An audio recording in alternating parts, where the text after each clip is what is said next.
Siyempre, bago tayo aalis, magpa-beauty mo na ang inyong Myrna Gani Vlog. Suklay. Naka-lipstick na yan. Simple lang yung ano yan, guys. Outfit niya, guys. Paborito ko yung damit niya suotin kasi bigay sa akin. Kasama ko pala dyan si Ronila kasi yan ang aking taga, pagpanay bili-bili ako. Yan ang aking mother. Siyang mother.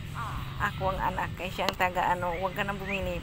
Kaya gusto ko isama yan, guys. Pag kasama ko yan, maayos.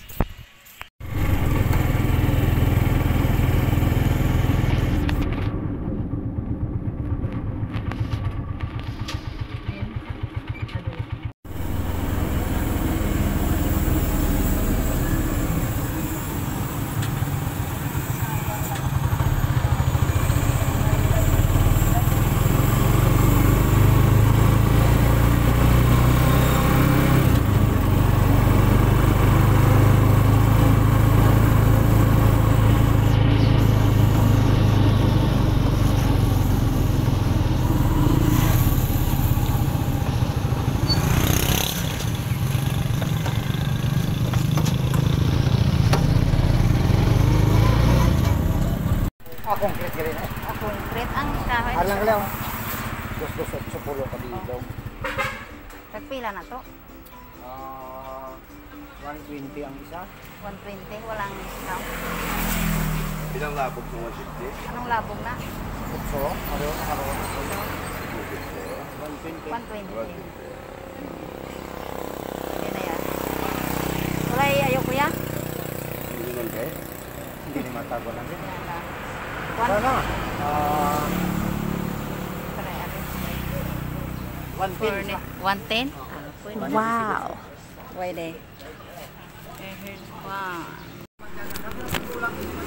Gulang? Hindi man nagulang?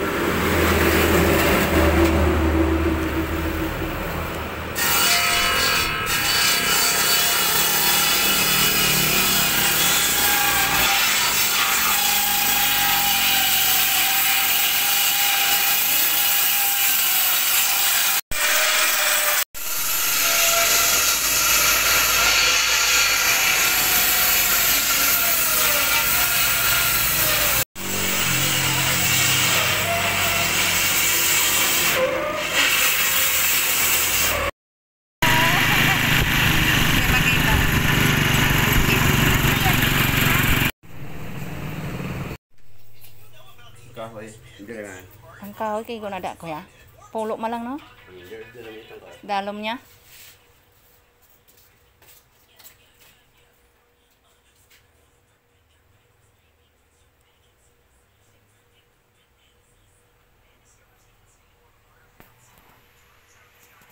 Butang mo na skili dia. Igo na ang roda.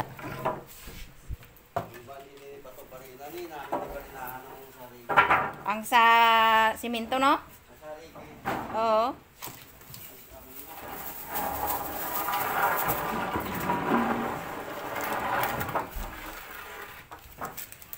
May parina na siya?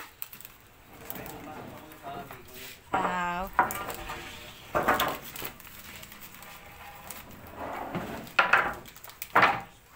Yan ang mga guys.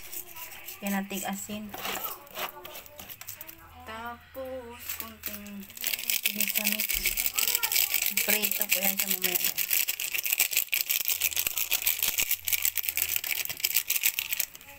Ayan. Prito natin, i-prito.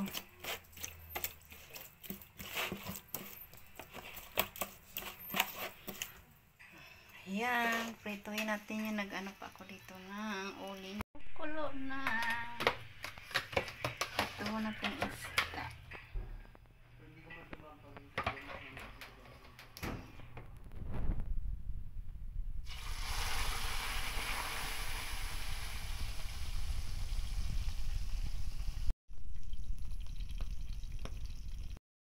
Nagtipid ako dito guys habang nagprito pas isda. Ang nabili ko ngayon sa kahoy. Wow. 10 piraso. 10 piraso. Tag 120 ang isa. Tapos sabi ko sa may discount ba? Pina-discount ako guys ng 120 na lang 110 ang isa. Kaya ang 10 piraso 1,100 pesos ang nabili ko. Tapos ang naman ang marin, ang plywood nga sobrang yan, yung makapal yan siya guys, balitag siya guys, 775 ang isa, kaya sobra 1,500 din magit ang aking bayaran.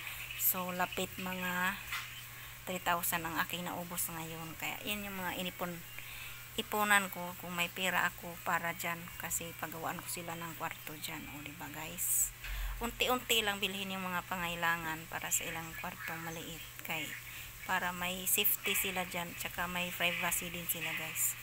Kaya gusto ko may kwarto din silang sariling dalawa, kasi malalaki na yan, kailangan may privacy din sila para pa nagbihis-bihis, hindi dito sa akin, bihis dito. Gusto ko may sarili din sila, o diba guys, unti-unti lang, free lang tayo na makaroon tayo ng pera.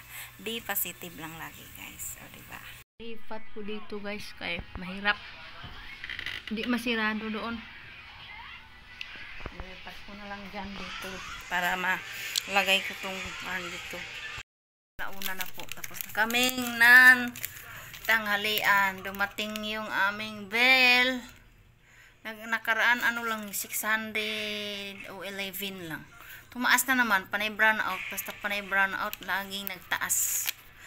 Dapat kung mag brown out, hindi yan tataas, kasi lagi nag brown out, hindi nakakain, diba guys? Yan sigurong nila ngayon, mukhang nagloko tong meral ko ngayon. Pa brown out lagi, tapos biglang lalakihan yung bill. Ano ba yan nangyari na yan? Wala naman akong rice cooker. Hindi na ako hindi na ako nag washing. Isang bisis na lang. Dati, 3, 2, 600 lang. Ngayon, 726.24 guys. Ang aking bill. Due date sa 30 nito. 30 nitong na to, buwan. Disconnection date is 15 ng ngayon, April, May 15 ang disconnection guys. Pero wala pang babayaran ko na to, kasi ayaw kong on time naman ako magbabayad basta may pira, kasi ayaw kong magsakit yung ulo ang iyong murat, kasi gusto ko arat makabayad. Tapos bukas pupunta ako sa may kukunin akong cellphone doon sa padala sa LBC. Nagdagdag, sobra 900 yung bayaran ko. Kaya hanggang dito lamang ang ating vlog for today. Sana po ay nag-enjoy kayo. Huwag niyo kalimutang mag-like, comment, and subscribe to my YouTube channel. Ang iyong Myrna Gani Vlogs. Ang iyong kadaldal. Walang iba. Bye-bye. See you next video guys.